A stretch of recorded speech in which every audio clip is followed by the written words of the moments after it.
Patrick Reed was a 35-year-old from Houston, Texas.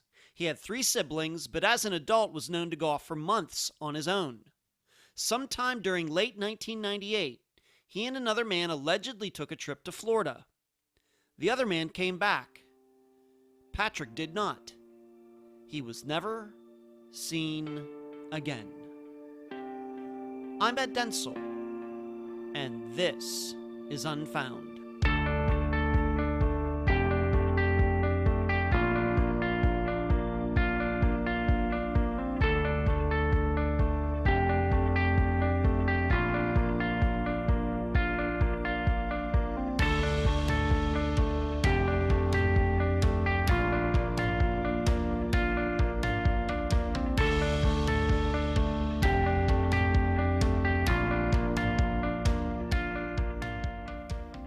The title for this episode could come originally from a line in Hamlet.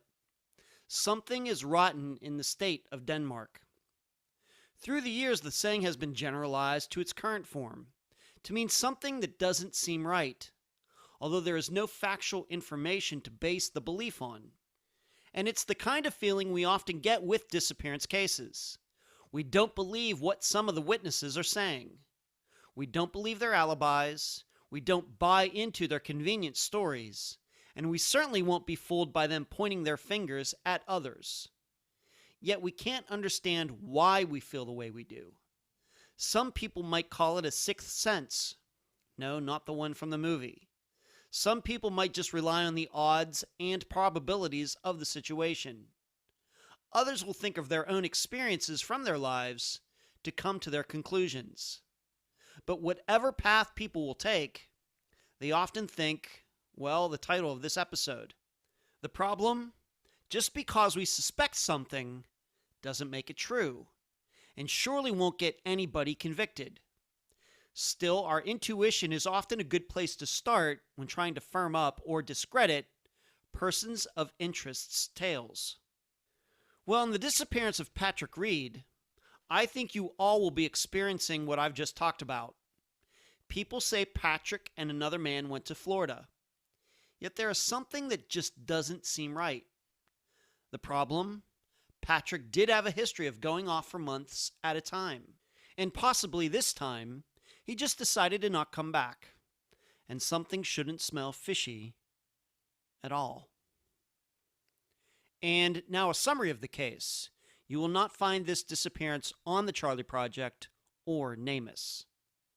Patrick Reed grew up in a home with 2 sisters and a brother. He had a learning disability, so he ended up graduating high school with his sister who was 2 years younger. Patrick was a bit of a loner who would leave for months at a time but would always come back, or had eventually be found with a local homeless by his family. However, Patrick managed to make a connection with his brother-in-law, and they would hang out sometimes and go fishing. Yet in the year before he disappeared, Patrick had gotten hard to deal with, and his sister, who he was living with, sent him back to live with people he knew in Houston. So sometime in late 1998, that same sister Charlotte had problems reaching Patrick. Every time she would call where Patrick was now living, she would be told he wasn't there, with no explanation as to when he would be back. Eventually, and this is alleged, the story came out that Patrick had gone to Florida with a guy known as CD, now known as Charles Napier. Charles came back. Patrick did not. He was never seen again. Conversations with Charles yielded no explanation for Patrick not being back in Houston. Other people familiar with Patrick and his living situation tell the same story, that he went to Florida with Charles and never returned. In this case, due to Patrick's prior behavior, it's not crazy to believe that he could have gone to Florida and Charles really does have no idea what happened. Or even Patrick told him not to say anything. However, these questions still remain after over 20 years. Number 1. Why didn't the other people who lived with Patrick ever file a police report after he didn't return with Charles?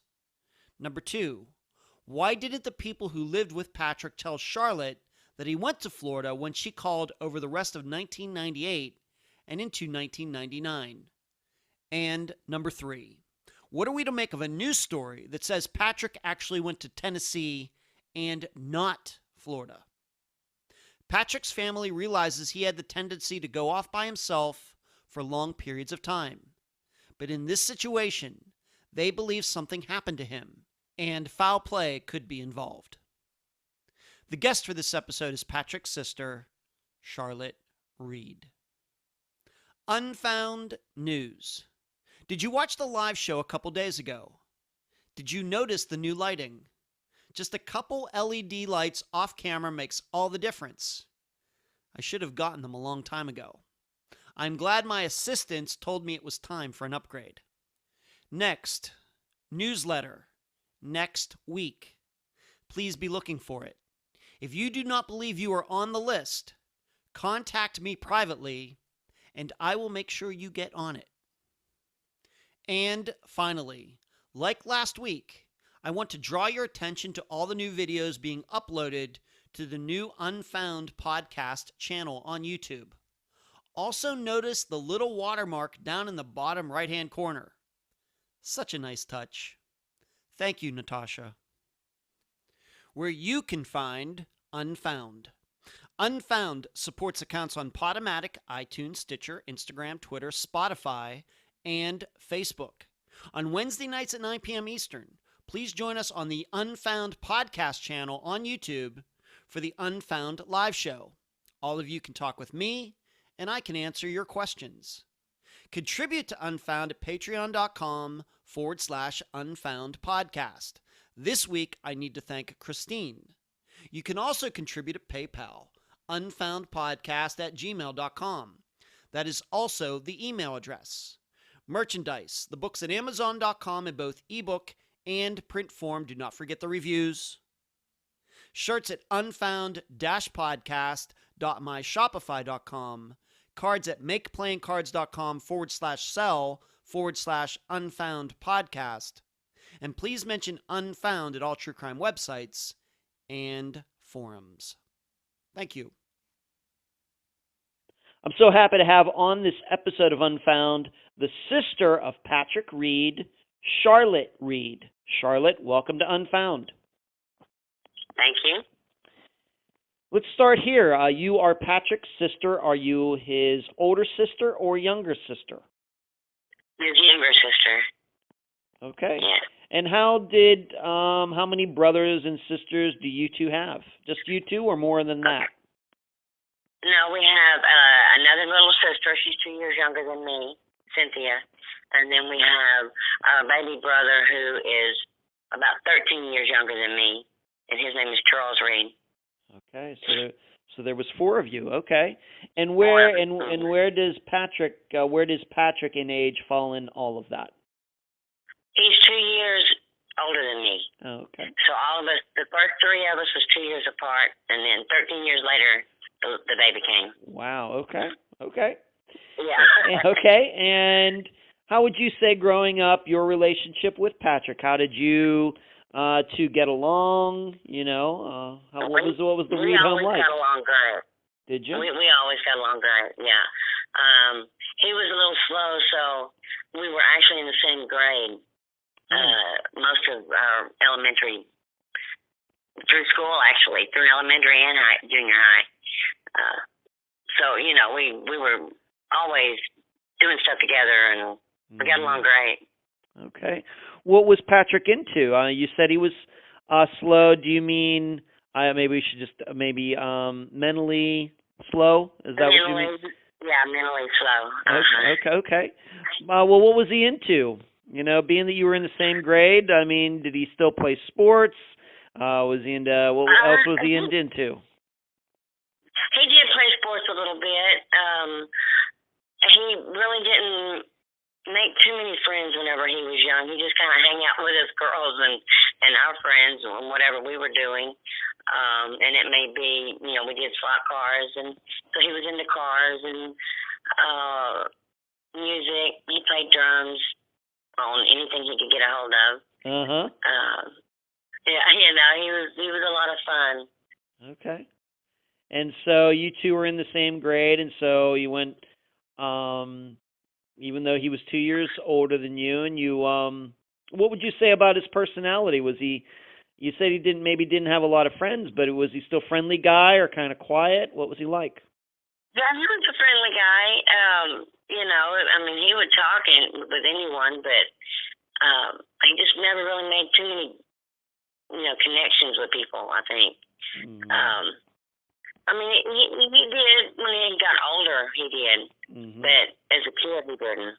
Okay. And, you know, he had went and lived with my aunt when he was about 12 years old, and he stayed there with her until he was about 17. Oh.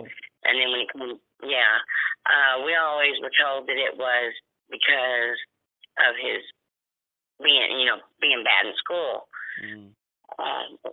It wasn't until years later, after my mother passed away, that I found out that we found out that he had a different dad. So I don't know if maybe that was the reason, or you know, what was the reason why he went to live with my aunt for all them years. But that was kind of weird. But other than that, it was a normal, you know, earlier childhood was normal. Mom stayed at home, dad worked. We did, you know, skating, normal stuff kids do. How do you think he liked living with his aunt? I don't think he did. No. She was the founder of a place called Cinecor Foundation. It's still around. She was the original founder of it, and he was originally supposed to stay there with her, but he ended up staying at the Cinecor Foundation, and that was kind of weird. And I think it really messed with him for the rest of his life, really. I don't even know what that is. Can you briefly explain what that even is that she started? Cinecor is a drug rehabilitation center that my aunt, Doris Austin and Uncle Luke Austin founded in Colorado in the, I'm saying late 70s maybe, or around that time.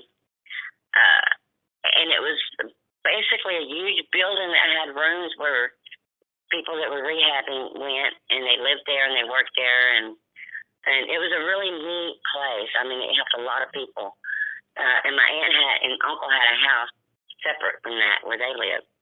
My brother was supposed to go live there, but he ended up, for some reason, living at the foundation. Oh my! I see what you mean. I mean, people could come and go as they wanted, but you know, if they left, they couldn't be part of the program. And it was an amazing program. It helped a lot of people. But still, like you said, between the ages of 12 and 17, I mean, he's just a teenager, but I'm guessing most of the people that would have been going in there are, you know, addicts in their 20s. So. Yeah. Right. Yeah. Right. I'm sure. And you know, I mean, I went and stayed up there with him in the summertime. And you know, I stayed there at the foundation too. I stayed, you know, in the women's, but I spent the summers up there with him, and it was kind of a different, whole different lifestyle. Yeah. And I always wondered how he played guitar there. I mean, he made a lot of, you know, friends there. Because there was a lot of kids, believe it or not, people would bring their children with them. It was a neat place, and it's still going on. I think there's one in Houston and one in California, maybe. Okay. And maybe we should establish this. So if he was, I guess you say he was sent to his aunts who lived in Colorado. Where did all of you grow up? Where were you all born? We were born in Houston, Texas, on the north side, and was raised there up until, well, forever, until I grew up, moved away. Okay. But then he got sent to Colorado then for those years? Yeah. Okay. And those years, yeah. And then you said that then when he came back, I guess you were all still in Houston? Yes, we were in the same house. Okay. He came back home, and I guess about a year or so later he went back to school, graduated. You know, the only one that graduated on time was Pat and the whole family. It's crazy. But shortly, I guess about 2 years after he came back was whenever I moved out and got married, and he came with me. Okay. Maybe we should talk about that. Why was it that he came? If you got married and maybe you were going to be moving away somewhere else. Why is it that he went with you? Well, I just moved about 4 streets over, and I don't really know other than we were always together. I mean, we were just together. Usually wherever I went, Pat went. I mean, we moved to Oklahoma at one point with my ex-husband. Pat went with us. Okay. You know, I mean, he would come and go all the time, but usually wherever I went, he would be there at some point. Okay. And did he have a job? I mean, was he working, or what did he do for money? If he was living with you, and I mean, did he provide for himself? At different times throughout the years, he would always do yard work, you know, cut lawns and stuff like that. Sometimes he would do kitchen work or, you know, janitorial work, really whatever he could get. Okay. Now you had told me, being that you told me that he you know, went with you when you got married, you told me, and this is going to factor kind of into his disappearance, is that he and your ex-husband, who is now your ex-husband, but your husband at the time, Patrick and he got along really well. Why do you think that was? Well, I'm not really sure. They just seemed to get along. They, you know, looking back, I kind of think maybe they just kept him around to use him for the grunt work, because you know he always did the yard work and the dishes or whatever they wanted him to do. But there was always people there, and you know, they just hung out with all the people, and they seemed to get along. I mean, they even got the same tattoo. I don't know why they got along so well, because my ex-husband was not a very nice person, but they seemed to get along. Okay. Just kind of like guys hanging out.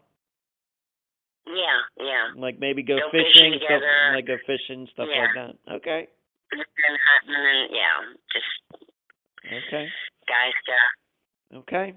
Now, you'd also told me during the course of our couple previous conversations that Patrick, did he run away when he was younger at some point? Maybe this was earlier in his life than when he was living with you and your husband. Did he run away, or what happened there? How many times? Well, whenever I was going through our outline, it wasn't whenever he was a child that he ran away. He didn't start running away until right after he graduated high school, and I'm not exactly sure why. He wouldn't follow the rules or something at the house. Him and our mom and dad got into it, and he split. And I'm not even sure where he went that time, but that was the first time he left. And I'm saying he was probably, well, he just graduated, so 18. And that was the first time he left. And it took us, I don't even remember, a couple of weeks he was gone before he came back. But that was the beginning. And I remember looking for him then and calling the jails and the hospitals. And I mean, I was, you know, young, but I remember doing that with my mom. Yeah. And that was just the beginning of what it was like with that. All right. And I'm guessing then that this happened more than once. Would he just come back on his own, or would you find him? I mean, did you ever find out where he would go during these times? Well, most of the time he would just show back up, you know, and this is what he done with all of his little different groups of friends. He would show up, stay a while, and then, you know, wake up and he'd be gone. And he would be gone sometimes for 6 months or longer. Oh, my. Most of the time, you know, he would just go back up either my house, my sister's house, or my ex-family's house. Now, whenever our mom died, we went to go find him, and we were going to homeless shelters, and they wouldn't give us any information. And one of the homeless guys said, "Check this homeless camp," and sure enough, we found him there at the homeless camp in San Antonio, and brought him back home. And within 3 months, we had to go do it again because by then it was the time for the wheel, and he then took off again. And we found him somewhere homeless. I'm not even sure. Maybe Austin that time. Okay. And But, in your opinion, when you would find him, like you said, 3 months, 6 months, what kind of condition was he in after that? I mean, did it seem like he was, even though he was homeless, you're finding him at these homeless camps, how was he providing for himself? Did he look like he was doing okay, even though he didn't have a place to live? not really. He was usually skinny. His clothes were rags. Hadn't had a bath in months. Wow. Okay. Probably drinking a lot. Mm-hmm. I'm not really sure, but that's what he looked like. Did he ever explain to you why he would do this? I mean, did you two ever have a conversation? Patrick, why are you doing this? Yeah, and he just really didn't have any explanation. It would be more the conversation would be like, stop doing this shit to me. I don't want you to take off and not be able to find you. Mm-hmm. I mean, I was constantly fussing at him. I constantly fussed at this boy. I mean, he's older than me, but I still felt like I was meant to look out for him, Sure. And absolutely. I completely dropped the ball. Mm. Well, I don't know if you dropped the ball there, Charlotte. I mean, it seems like he's a grown man, and he was going to do what he was going to do. That's right. That's pretty much what he would tell me. Yeah, well, I'm just wondering, being that he's now missing, what we could learn from these previous disappearances. Him previously going missing and coming back. What can we then learn maybe and apply that to him, of course, being missing all these years. But it sounds to me like he just wanted to go off and do his own thing. He wanted to hang out with these people that he identified with, homeless people in homeless camps. He wasn't necessarily by himself, but that's that's what he was doing. Let's talk about one, please. Oh no, I was just thinking that I think that goes back to his years at the Cinnacore Foundation. Yeah. Okay. Now, you did say that he was a bit of a drinker. I mean, was he but you did say that, to your knowledge, he never got into any drugs, but he was a drinker. I mean, was he a happy drunk, an angry drunk? What kind of drunk was he? Well, he was kind of a funny drunk most of the time, but he would get, people would pick on him and he would get mad and he would stomp around like a wet hen, and he'd be even funnier. Even though he was mad, people would laugh at him because it was just comical, because he would never actually pick a fight because he would avoid conflict, but he would jump around and be all mad and wave his arms and stuff. Okay. Act like he was going to do something, and people would laugh at him, which made him more madder. Yeah. Okay. So he wasn't the kind of guy who, when he got drunk, was looking to pick a fight, or as we know, some people are like that. Both men and women, they get a couple. Oh yeah. They can get very belligerent. Oh, yeah. But Patrick was not like that. No. Okay. He was definitely not. Okay. So let's move up. Let's move up close to the time of his disappearance, maybe 95, 96. In these years, was he still living with you? And maybe you're still married at the time. I don't know. Probably none of my business. But in those years, 95, 96, was he living with you? 95 was the year I remarried. I got married to my husband now. Okay. He was not living with me. Okay. He was. Wait a minute. He was living with me in 95. Yes, he was. Whenever his son was born, his first son. Okay. Him and his wife were living with me. Okay. In 95. Maybe we should talk about that a little bit. So at some point, Patrick did meet a woman, and they had a couple kids together. Yes, they had 2 boys. Wow. Okay. All right. And how did that all happen? If he was being homeless and everything, how did that happen? I have no idea how that happened. Okay. I really don't. I just know one day he showed up at the house with his wife, who was mentally unstable. Oh. and had, I think it was paranoid schizophrenia. Oh. Yeah, Okay. schizophrenic is what she was. And she was pregnant. And so they stayed, and when the baby was born, of course, the baby came home with me. They stayed. Pat was working, I think, for a trash service at the time, and rented them a little trailer. And they moved into the little trailer. I kept the baby with me. Mm-hmm. And that went on, I'm not really sure how long they were at that trailer. Before long, they were back in Houston, him and her both. Mm-hmm. You know, maybe within a year. I'm not really sure. Okay. But then they ended up I don't know having how a he couple. met her, or where he met her, or anything about her other than, you know, she was not able to keep her children, for sure. Okay.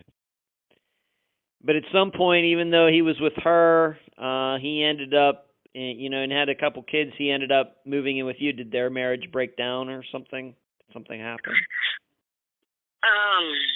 After the birth of their second child, which was a traumatic birth, it was very traumatic for everybody because, I mean, I wasn't there, but from what I heard, she had the baby in this little trailer park driveway and kept walking, and the baby ended up with brain damage, and he's severely handicapped. That was in 97, August of 97. Wow. After that, the baby went with our little brother, and I guess maybe 6 months or so later, I'm not even really sure, it could have been 3 months, Pat came to my house. It may have even been longer, but Pat came to my house after the birth of his youngest and stayed for a while, and he was depressed and severely pain in the butt because he was argumentative and he just wasn't himself, you know. And he would go back and forth between my house and our other sister's house, who was fairly close, about 30 minutes away, and stay, you know, a few days here and a few days back and forth. And okay. So that was after 97, because his baby was born in 97, and then. Okay. So I'm thinking he spent Christmas with us that year, I'm pretty sure. So, you know, it was into 98 whenever I told him, you know, he had to get up and go to work. He had to get up and take a shower. He had to get up off this couch and do something. He didn't want to help with his son. He was just not in a good way. Yeah.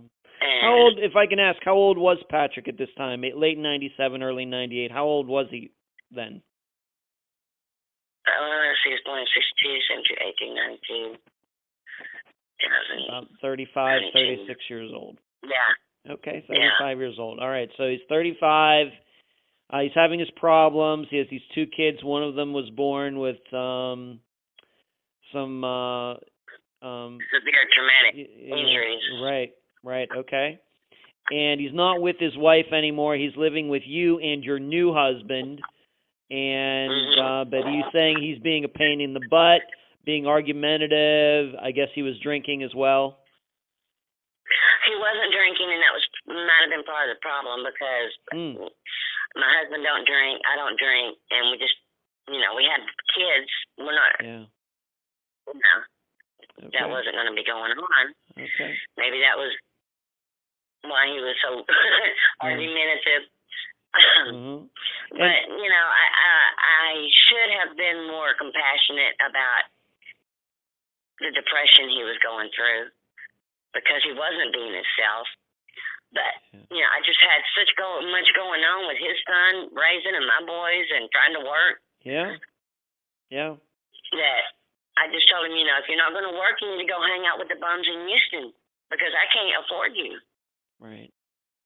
And where were you and your new husband and your kids living at the time? In Cleveland, right outside of Cleveland, actually. It's the same place I have now. Okay. In the country there. All right. Cleveland, Ohio, or Cleveland, Texas? Oh, Cleveland, Texas. Okay. Texas, yeah. All right. It's about an hour north. Okay. All right. We just need to make sure because It's I think about an hour everybody will north just think of Ohio. I'm sorry. Okay. I'm sorry. Well, Yeah, we just need to make sure people understand there is a Cleveland, Texas, but I think most people are going to think of Cleveland, Ohio. Texas. I forget that this is going, widespread, but yeah, it's about an hour north of Cleveland, of Houston, Texas. Okay, is where I moved to. Okay, so you're living there, and with your new husband of a couple years, and you have your kids. You have one of Patrick's kids, and then Patrick is there as well. And at some point, though, I'll just use. I'm not saying you thought this, but at some point, you maybe got a little fed up with him and everything. And you said, like you just said, you need to go hang out with those people that identify more with you, correct? Right. Except I didn't say it as not. Well, okay, I got you. This is a PG program, PG-rated program. Okay, so how did Patrick feel about that? I don't think it bothered him much. I mean, okay. He didn't really seem like it was a problem. He just said, well, take me to Coas, and so I took him down to Houston, to the north side on Coas. Okay, Coas is a street, Kowis street. Okay. Yes. And this was, maybe I should just state this, this would have been your ex-husband's parents' house. Yes. Wow. At the time, one of the parents had passed away, and the boys were living there. I thought my ex-husband still lived there, but whenever I talked to my ex-brother-in-law, he said no. Huh. My ex-husband had moved at the time. By then. Okay. I don't know because I wasn't hanging out too very much at all. Right. Over on the north side at that point. But I know my brother-in-law was living there, his wife, several other people, and then, whoever happened to drop by and hang around. Was that your choice to drop him off there, or was that something Patrick requested? He was like, well, if you're going to kick me out of your house, just take me there. Was that your decision or his decision?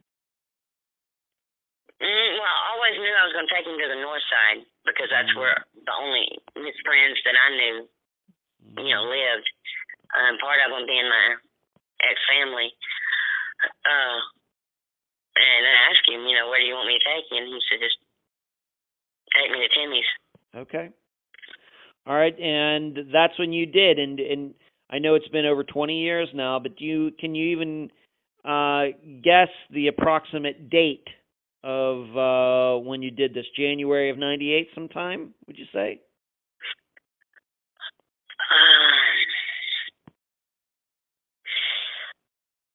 I'm thinking it was after Christmas because it wasn't cold. I mean, it was decent weather. Okay. So I'm saying probably maybe very early spring. Okay, of '98 then. Of '98. Okay, so maybe March '98. Yeah, maybe March. Okay. That's what I was thinking. Okay. I have it wrote down. It was the early spring that I remember. Okay, so what did you think when you dropped him off there? I mean, did you plan on talking to him once in a while? Did you plan on keeping in touch with him? What did you think was going to go on there after you dropped him off? Well, I was sure I was going to keep in contact with him because I had his son. And I told him I'd be back in a couple of weeks to see him, and I probably did see him several times before, the last time. Okay. That I saw him. Okay, and I spoke with him several times. When was the last time you saw him? The last time I saw him, it was actually around August of '98. Okay. Because his son's birthday, the boy that I had, his birthday's in August. It was August the 16th was his birthday. Okay. And I had went to find Pat so he could see Josh for his birthday.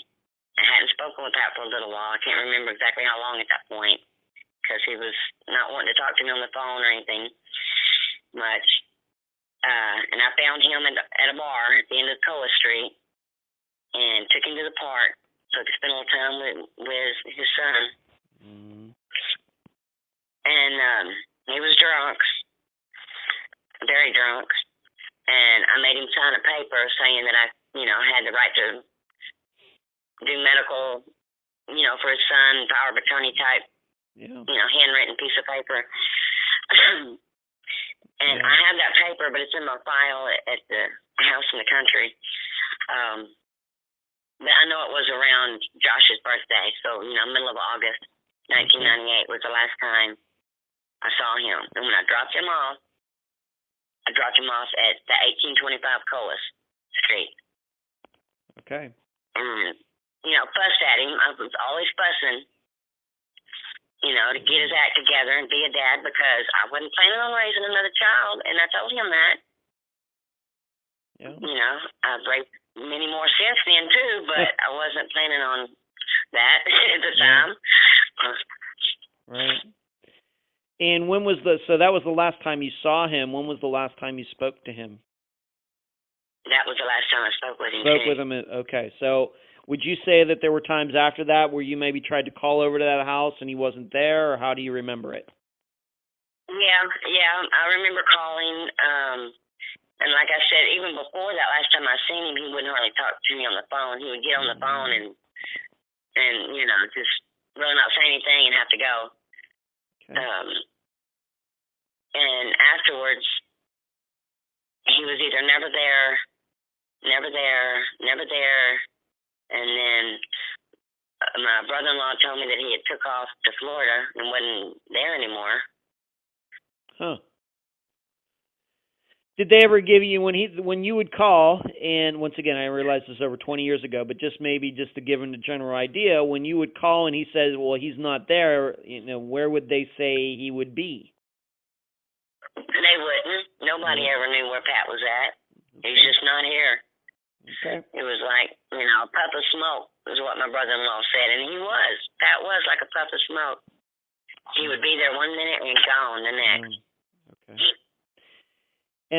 But then at some point, once again, after August of 98, you hadn't heard from him. When did you personally start to get a little worried that, this was something more than him not just being there? Maybe he took off for good. When did you start getting a little worried? Probably by August of the next year when, his son's birthday rolled around again. Mm. And I was like, something is definitely not right. Yeah. And, we all of us, my sister, the little brother, everybody was starting to ask at that point, and by a year and a half, I knew something was wrong. I mean, I knew he was not coming back. Mm. Because no matter how long he stayed gone, he never stayed gone over a year and a half. Yeah. He barely ever stayed gone over, normal was 3 to 6 months. Right. He'd been gone a year at one point, but never longer than that. Okay. Did you ever, during that time, being that you said you lived, and I realize you had your own life to take care of, you have your own kids, you're married, but did you ever drive down there, kind of just to knock on the door instead of calling? Oh, did yeah. you ever drive down there, knock on the door and say, hey, what's up? Where's Patrick? Yeah, I drove down there several times. Did you? Yes. Up until my brother-in-law moved because my brother-in-law, ex-brother-in-law, and my husband now ended up becoming friends. They musicians playing, they would get together and have jam sessions or whatever, and so we would go down there periodically, not a lot. Sometime between 99 and 2002 or 2003, we probably went there maybe 5 times, to have a little get together and jam. They thought they were, well, they did. They made pretty good music, I have to say. Okay. All right, so this brother-in-law, even though he became friends with your new husband, he was living in that house, and not even he could explain where Patrick was? No, his story had been all along that Pat took off with CD to Florida. Okay. Which was a guy across the street that lived directly across the street. Let's talk about that. When, if you can remember, when was the first time, once again, just for the listeners so we can put this in timeline, this is one of those rare disappearances where we don't have an exact disappearance date, but you see him in August 98 for the last time. That's also the last time you talked to him. You're calling there, they're telling you, and who are you talking to when you're calling? When you were calling there, who were you talking to? Were you talking to your brother-in-law, or were you talking to other people in the house? Sometimes his wife would answer. Sometimes other people would answer. Other people that were staying there, other guys. Most of them I just know by nicknames or first names. Okay. They would answer, no, we ain't seen him. I'll let him know you call if I see him, type thing. Okay. Okay. So once again, put it in timeline. So you are calling there. They're telling you he's not here, and it's really not for like a year. And that may sound unusual in other disappearances, but you've already explained that Patrick would disappear, go missing for a while, then come back. So you let it go for about a year to 99. That's when you start getting worried because his son's birthday, and he's not there. But within all of that, when did you first hear this story about him going to Florida with this guy who was known by the initials C as in cat, D as in David, CD? When did you first hear that story? I'm thinking about, well, it was sometime in between, it was after in August of 98, when I didn't see Pat anymore, and before, probably within a year. I'm not even sure. It could have been 6 months that I was told that. Okay. What did you think about it when you heard that story? Did that sound like something that was believable to you in those times that you called there? Had you ever talked to CD when you called there any of those times? Not that I know of, but I did walk up to CD, and that was about after about a year or so, we were over there. So somewhere in 99, 2000 maybe, we were over there. My husband they were all playing their music, and I was outside, and I saw that CD person. Okay. And I walked over there and asked him, where is my brother? Did he go to Florida with you? Did something happen to him? And he did not say a word. He turned and he looked down at me because he's about 7 foot tall, no kidding, and turned around and walked in his house and shut the door. That was it.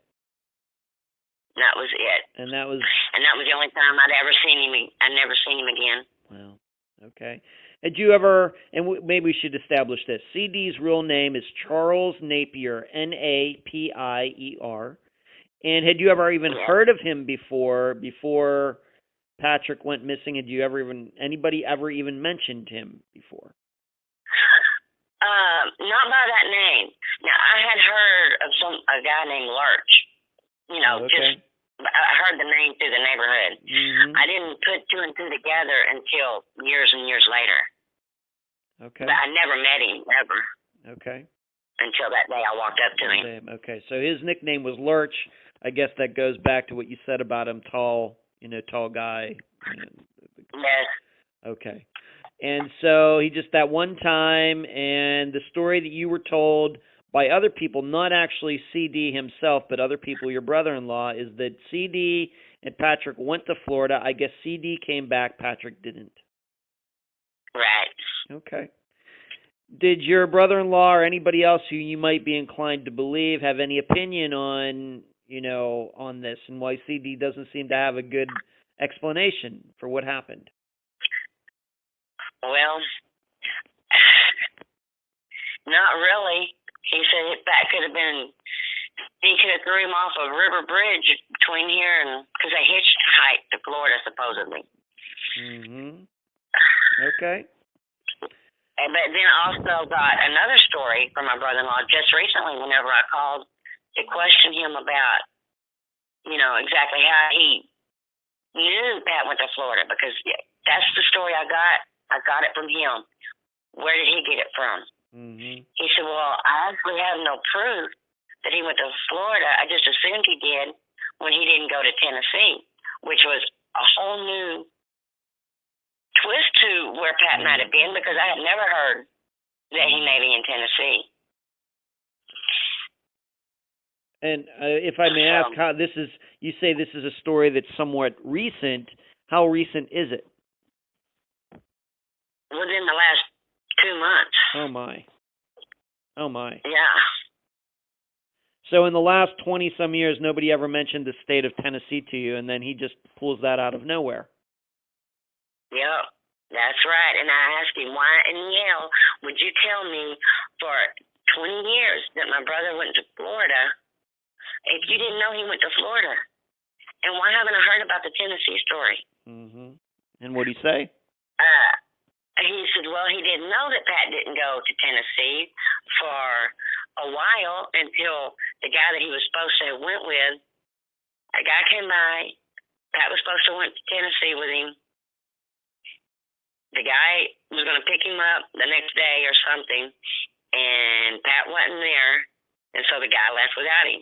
Supposedly, my ex-brother-in-law did not know that until the guy that Pat was supposed to went to Tennessee with had came back and said Pat didn't go to Tennessee with him. So, then maybe Pat could be, something happened to him in Tennessee. Right. Okay. Well, I did a little bit of checking on that, too, because the man that he was supposed to went to Tennessee with is also the father of my nephew. Okay, I know it sounds crazy. Wow, okay. So he knew the stepmother. He has stepchildren, stepbrothers and sisters that also live in Tennessee. Pat was never in Tennessee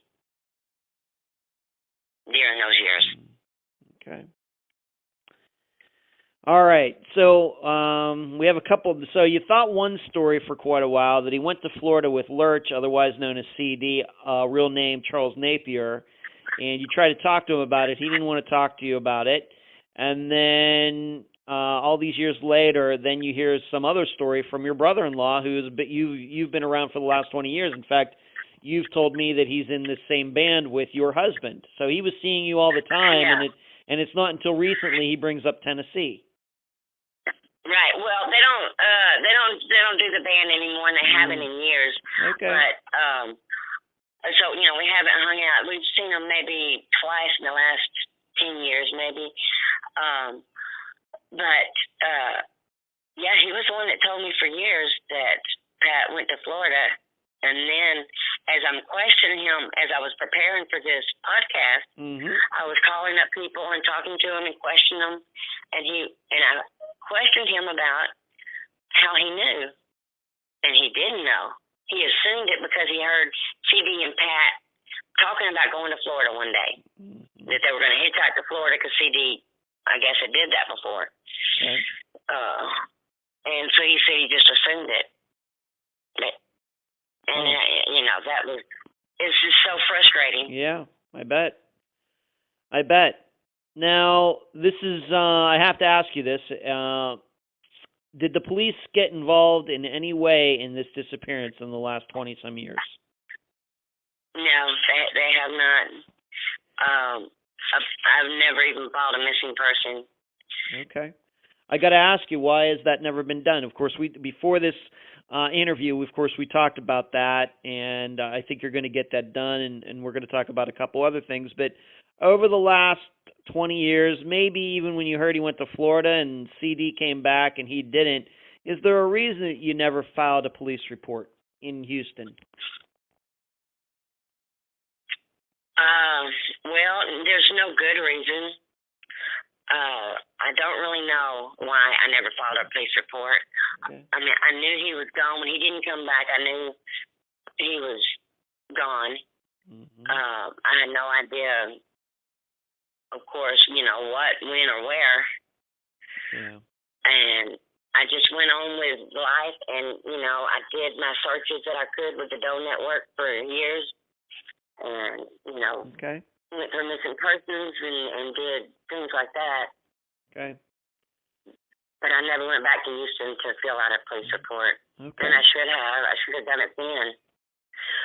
And we should note, I mean, you weren't the one living with him. I mean, all of these other people, maybe CD didn't live there, but he lived down the street. I mean, he comes back from Florida allegedly, and Patrick's not around. He never filed a police report. Your brother-in-law never filed a police report. Your ex-husband who lived there never filed a police report. None of his family did. Nobody did. It's not just on you. I mean, I'm not even sure it is on you, Charlotte. I mean, they were the ones who were living with him. They were the ones that were friends with him. Well, right? Maybe so, but it should have been on me because he always lived with me. Even though he may have took off, I mean, he always come back to my place. Okay.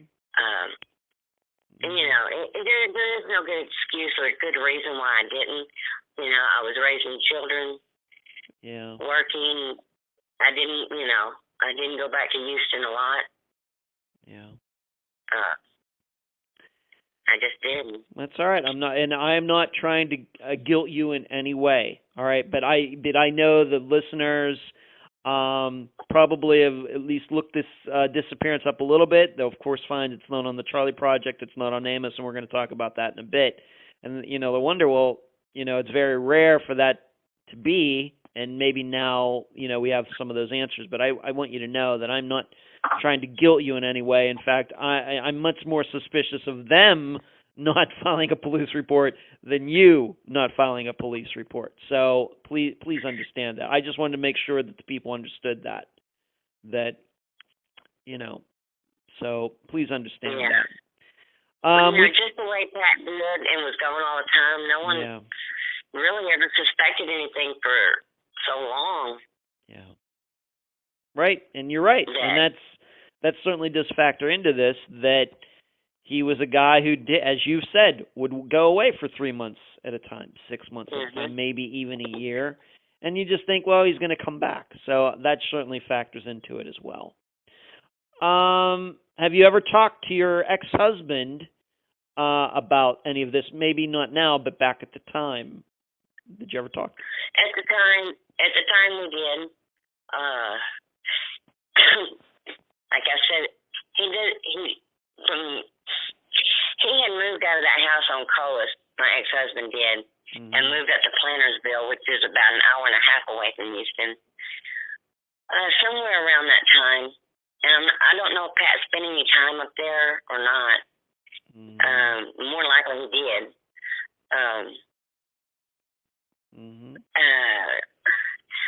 A few times, we had talked, because I had asked him, had he seen Pat? It wasn't up until about, I guess, 2005 that, I hadn't spoke with my ex-husband since then about any of this, that, we were doing this podcast or anything. Yeah. Okay. When you did speak to your ex-husband way back then, I mean, was he also one to talk about Pat going to Florida? No, not that I recall that. I can't really remember what he probably did think that, either that or, after a while when CD came back, I kind of thought, well, maybe he took off to somewhere else. Okay. And I think everybody else kind of thought that too for a minute, Whenever he wasn't with CD and CD didn't answer my questions, I was just hoping that maybe he had took off, because he would jump on the rails he said, or he would hitchhike wherever he wanted to go. Mm-hmm. And, like I said, it wasn't until 99 I really got worried. Yeah. Well, by 2000 I knew for sure he was not coming back. Mm-hmm. By 2000 I knew. Okay. When you in your opinion, when you did start speaking to, of course, we know what happened when you tried to speak to Charles Napier, but your brother-in-law back at the time, your ex-husband, anybody else anybody else who was around Patrick on a daily basis, in your opinion, did any of them seem bothered that Patrick disappeared? Not initially.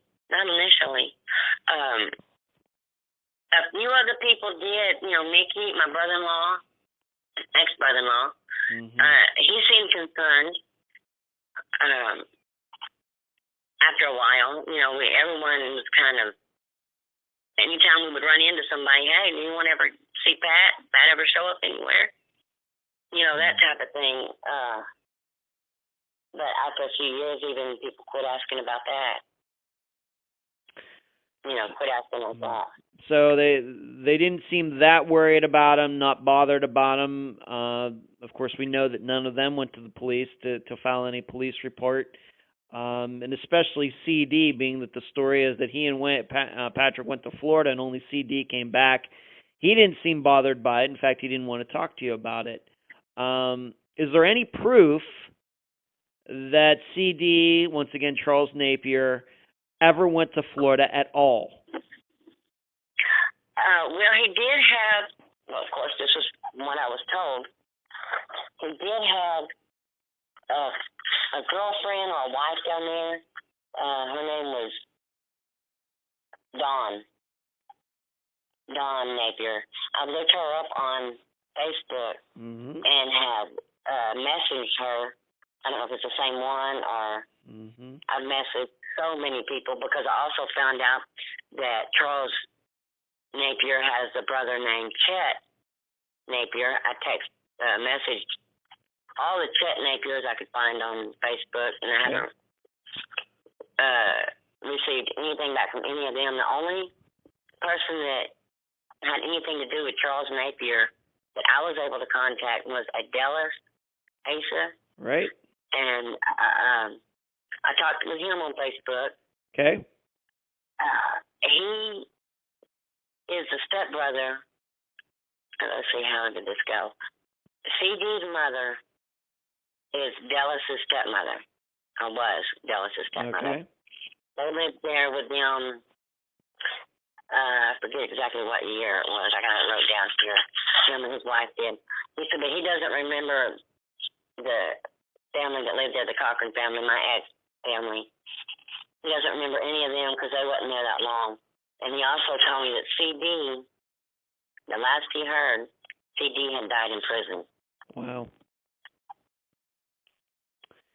What did he, being that he knew CD died in prison, why was he in prison? And did this Paul Delis ASA ever give you an idea of Charles's demeanor? Was he a violent guy? Anything like that? No, he didn't really say much other than give me the name of CD's brother. Okay. And I don't know how I got the name of his wife. Was named Dawn. Okay. Maybe my ex-brother-in-law told me that. Okay. But I searched her on Facebook and I haven't gotten any responses to any of the Dawn Napiers. Well, maybe we can help you with that. Maybe we can try to track down, not on Facebook, but some of the databases we use to get phone numbers and contact information, locations. We might be able to narrow that down for you, Charlotte. I'm hopeful that we can do that. In your opinion, and Chet, of course, his brother as well, let's hope that he's not deceased.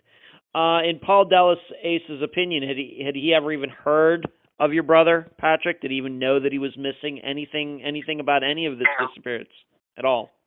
No, no. He never heard of my brother, didn't know my brother.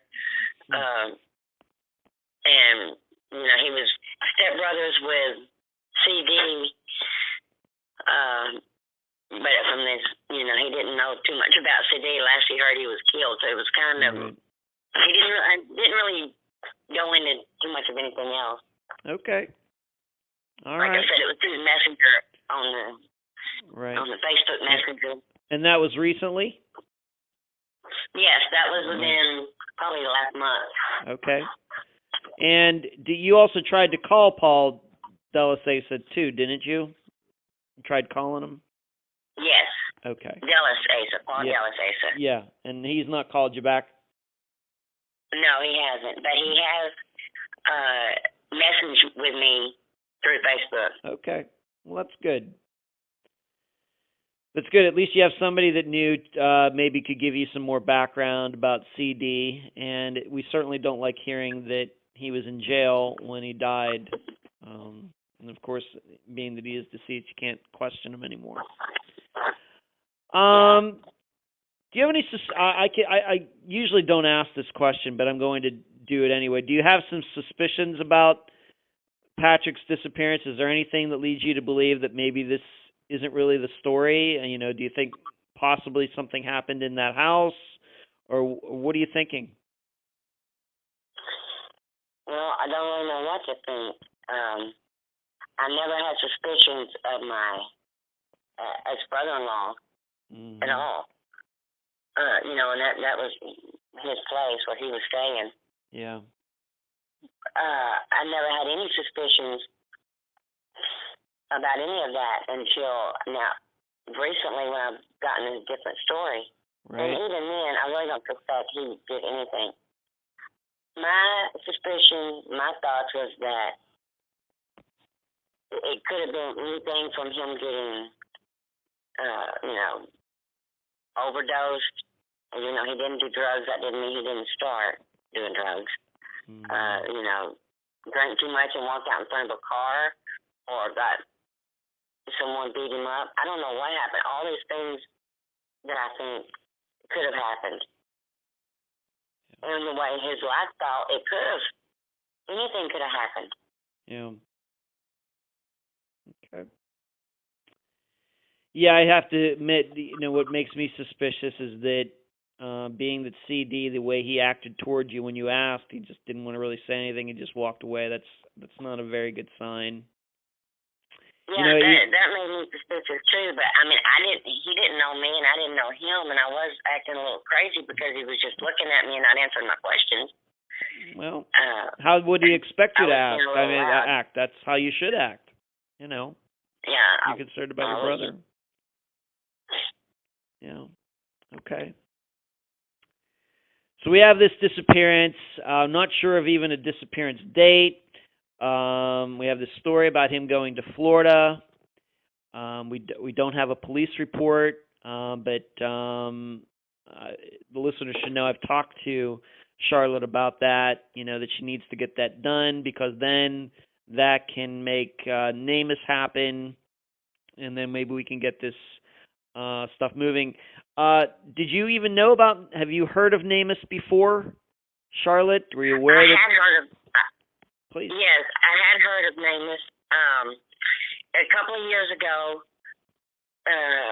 well, I guess it's been about 5 or 6 years ago, I had started searching again through the Doe Network and come across the NamUs and found out about it. And then the lady, I met a lady through Facebook that was telling me about how to go about doing it. But that was just recently, probably within the last couple of years. Okay. Yeah, I will tell you, and all my listeners will tell you, that it's very important for you to get Patrick's information on NamUs, because as we talked about before this interview, it very well could be that Patrick's remains are out there somewhere, and I'm not saying that there was foul play. Could be a variety of reasons. You know, of course, we hope that he's still alive, but if he's not and his remains are somewhere, there would be no way for them to connect the remains to you because your DNA is not, in the database.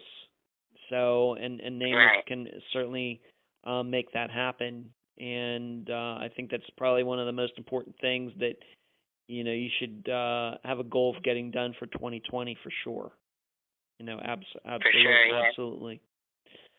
Do you have any Facebook pages or anything set up for Patrick's disappearance? I have to admit, it's a little tough to do any research on him because he has the same name as a guy who's now a very famous golfer, Patrick Reed, who won the Masters last year. So it's a little difficult. But do you have any pages been set up for him? Any flyers set up for him on Facebook? Anywhere else? I do have a flyer on. Let me see the name of this Facebook page. It's unclaimed, unidentified Facebook page. I'm trying to remember the exact name of it. Okay. I think they changed the name of their Facebook page just recently, so I'm not really sure. And I haven't had the chance to get on it to get the flyer that I was able to make there. Okay. Excuse me? But I will try to get a copy of that and get it to you. All right. Great. I'd love to see that. Of course, by the time the listeners hear our voices, I will have posted. You're going to get me some pictures too, because I couldn't find any pictures online for Patrick as well. But you're going to send me some, and I will of course post those so we can get his name and his face out there, and get this thing moving. But I think most importantly for 2020, Charlotte, you have to file that police report. I know that Houston Police Department's going to look at you cross-eyed when you tell them that how old it is, but you're just going to have to insist and be nice about it. Right. And then then the NamUs stuff can get started. And I think that will be a very good goal to reach this particular 2020. Any last words before we complete this interview, Charlotte? Well, other than to thank you for all your time and dedication to what you do, and giving me hope that I may be able to bring him home one day. I can't even express how what that will mean to me. Well, you're very welcome, and I think that I know you've been doing this on your own, and that's certainly admirable. That's more than a lot of people do. A lot of people just sit back and wait for the police to do their thing. Of course, in this case, the police don't even know that Patrick is missing right at this point. So I greatly admire, what you've been trying to do, but I think it's now the time, to get law enforcement, some government agencies involved to assist you. I think that's very important, especially. I agree. It's way past time. Yeah, I should have done it long ago. Since you've been carrying the burden all these years, it's time for at least somebody else to carry a bit of the burden as well. So, but I want to assist you on that. I think that maybe some of these other people you've mentioned, Chet Napier, and if CD has an ex-wife or whoever in Florida, maybe we can track those people down for you. Maybe you get to talk to them too. Might be helpful. Maybe. Sounds good. Okay. Well, Charlotte, I deeply appreciate you being on this episode of Unfound. Okay, and I deeply appreciate you, Edward, and everything that you're doing. You're very kind. Thank you. And that was my interview with Charlotte Reed, sister of Patrick Reed. I thank her for joining me and all of you on this episode. This is the first disappearance in a while where the gone missing date is so unclear. In fact, just off the top of my head, the only other one that comes close to Patrick's case is Christopher Hyde's, a situation where his sister also didn't realize he was missing for many months. And that was a disappearance Unfound covered at the end of 2016. So like I said, it's been a while. Yet the two cases have a lot of other similarities. Both men had learning disabilities. Both men had sisters who cared for them, but had their own lives to handle. And both were put in the care of a person or people who should have looked out for them, but didn't. And in both disappearances, the facts are nebulous, to the point of myself and many of you not quite believing what is on the public record. And that is what makes us feel fishy about both of them. The problem is, and this is relevant to both Christopher's and Patrick's disappearances, the problem is we know just enough about both to believe they could have just walked off, whether in Florida or Texas or Tennessee or anywhere else. And in Pat's situation, it's not like Charles Napier, also known as CD, was put on this earth to look out for him. Pat was a grown man who showed he could handle himself, even if it meant living on the streets. For me, though, what is usually the point that makes me start to believe foul play occurred, and this is true in both Patrick's and Christopher's disappearances, and if you haven't listened to Christopher's episode, please go back and do so after you're done listening to this one. The point is that the other people around seemed to not be bothered at all that these men disappeared. No one ever called Charlotte to let her know Pat had kind of wandered off. No one in that house on Coa Street in Houston ever filed a police report. No one seemed to be curious at all as to what happened to Patrick. In fact, even when Charlotte called, the people in the house allowed her to believe that Patrick was still around, when he really wasn't. And this included her ex-husband and her ex-brother-in-law. But being that Charles Napier is dead, and it's been over 20 years, I don't think this case is going to get solved until Patrick's name gets out there a little bit more. And that means getting him on NamUs and on the Charlie Project. Both of those sites will go a long way toward raising awareness, along with Charlotte getting her DNA collected, because it very well could be Patrick's remains have been found, but not identified yet. However, with Charlotte now appearing on Unfound, this can now start the process of getting the stench off this disappearance. I'll leave the rest of the theorizing up to you. And that's the program. If you found it informative, please go to the app that you use to listen to Unfound and give this podcast a nice review. I thank you for listening. I'm Ed Densel, and you've been listening to Unfound.